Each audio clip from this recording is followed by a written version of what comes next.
I feel overtaken by love.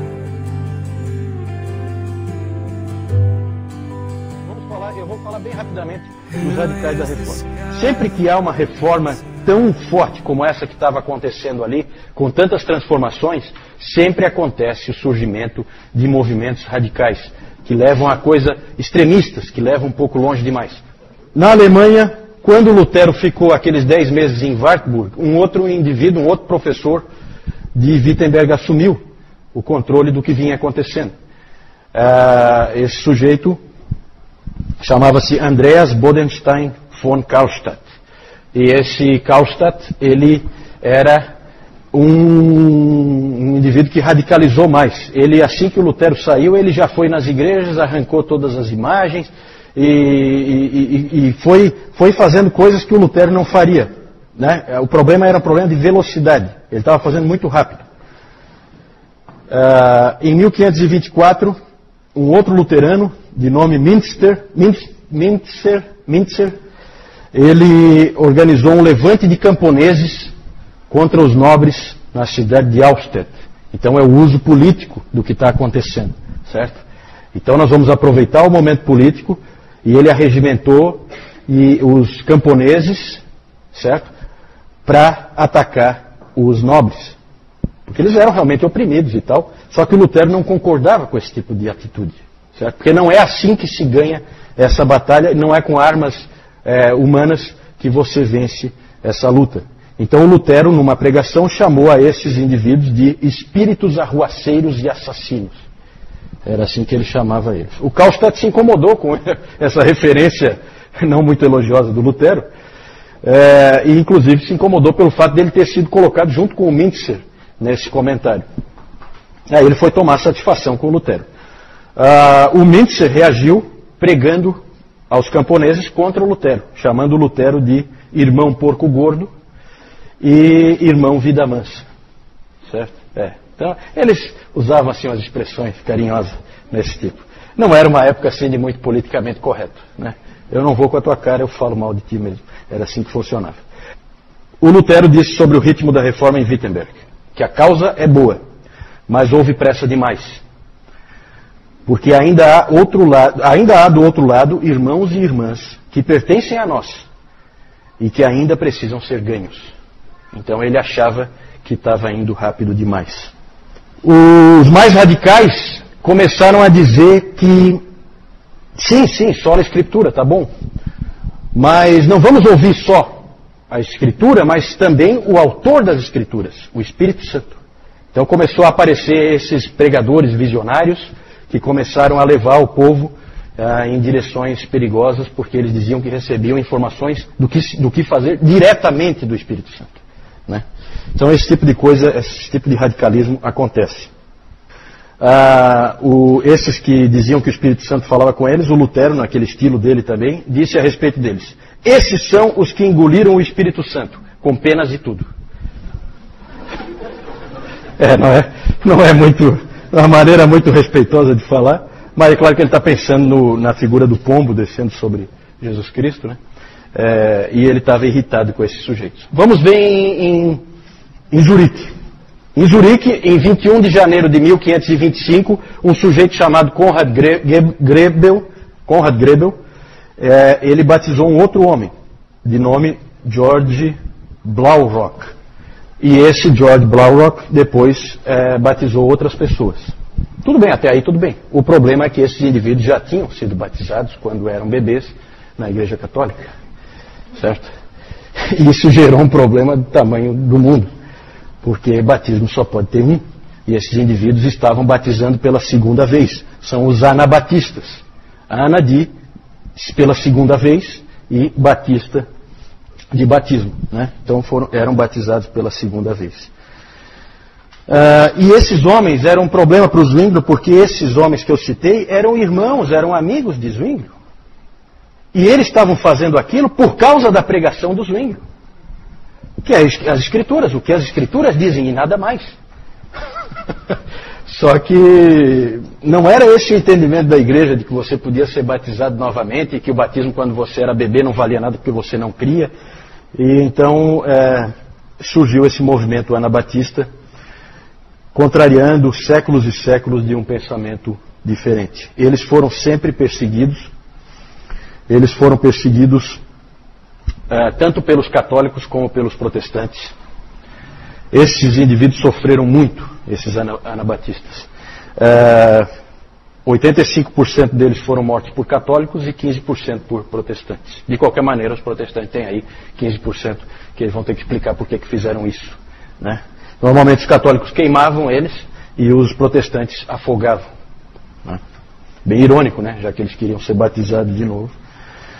Então tem essas coisas ruins que aconteciam, né? Esses indivíduos, eles defendiam o batismo de crentes, como os batistas fazem hoje. Eles defendiam a liberdade religiosa. É claro que ninguém nunca vai saber se eles defenderiam a liberdade religiosa se eles fossem maioria, né? Porque isso é uma coisa muito bonita de dizer quando você é minoria, né? Mas eles defendiam, em tese, a liberdade religiosa, e eles defendiam a separação da igreja em relação ao Estado, certo? Havia alguns que eram muito radicais e eles, na verdade, queriam o sola escritura levado a um extremo, ignorando toda a história da igreja, começando do zero ali. Coisa que nenhum dos reformadores queria fazer de maneira alguma. Um anabatista disse o seguinte: tolo Ambrósio, tolo Agostinho, tolo Jerônimo, tolo Gregório, dos quais nenhum só conhecia o Senhor, nem foi enviado por Deus para ensinar. Pelo contrário, eram todos apóstolos do anticristo. Então veja a atitude radical aí, né? Claro que isso aí é um indivíduo, não é o pensamento de todos. Então os anabatistas são conhecidos como anabatistas, na verdade eles se chamavam de irmãos suíços. Era o nome que eles usavam. Anabatista é o nome que os outros davam para eles, né? Vejam que o rebatismo não era só um pecado, gente. O rebatismo era um crime punido pelo poder público. Por isso que eles eram queimados, né? Porque se você não tem o apoio do poder público, você não consegue fazer, né? Era o poder público que executava. Então, mas é uma mancha realmente o que foi feito. O interessante é que quando eles tomam o poder, eles não são muito melhores. Não tem ser humano bom e ser humano ruim, todos são ruins. Quando eles assumiram essa cidade de Münster, eles assumiram o controle dessa cidade, os anabatistas. E aí eles implantaram ali uma teocracia no estilo do Velho Testamento, valiam as leis do Velho Testamento. Aí começou a ter todo tipo de barbaridade, as pessoas eram condenadas por qualquer coisa, eram mortas, havia poligamia, havia uma série de coisas acontecendo. Aquilo era tão absurdo o que estava acontecendo nessa cidade que os católicos e os protestantes se uniram. Eles nunca se uniam para nada. Eles se uniram para atacar a cidade e retomá-la. Porque todos os católicos, todos os protestantes tinham sido expulsos pelos anabatistas dali, quando não perseguidos e mortos. Então vejam que quando você é maioria, as coisas mudam um pouquinho, até o discurso, né?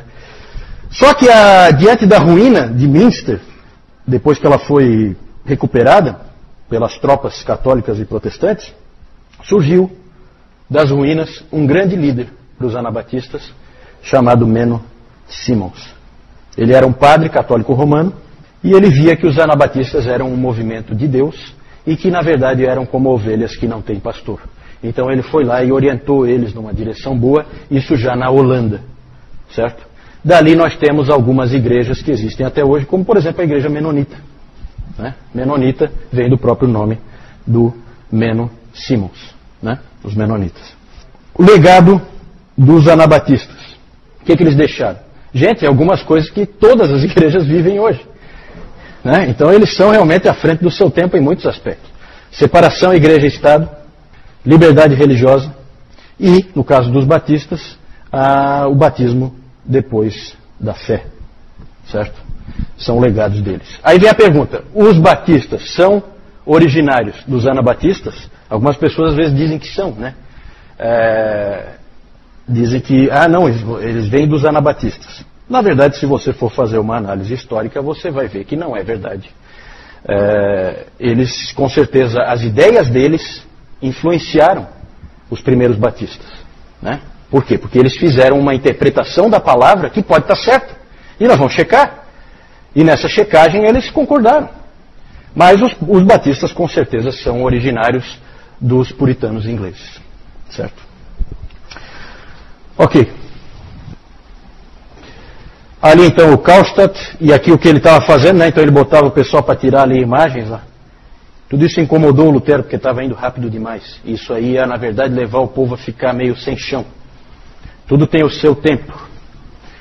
Esse é o Mintzer, que chamou o Lutero de irmão porco gordo e irmão vida mansa. Aqui o Menno Simons e aqui os anabatistas. Aqui os pés sendo amarrados, os pés e as mãos, e eles vão ser jogados no rio para se afogarem. Né? Nada bonita essa história. Aqui então o mapa em que eu quero mostrar algumas dessas cidades que nós já falamos aqui. Está dando para enxergar aí o mapa, mais ou menos?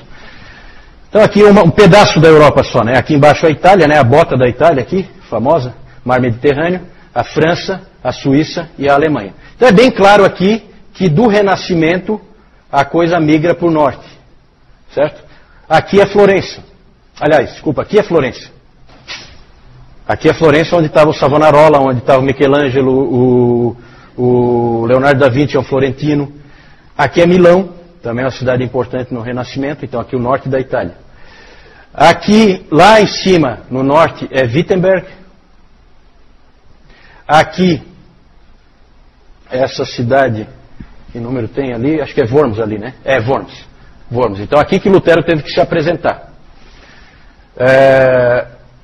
Aqui, bem no meio da Alemanha, fica Wartburg, o castelo de Wartburg, onde ele ficou então, ele foi aqui capturado e foi levado para lá, ficou aqueles 10 meses.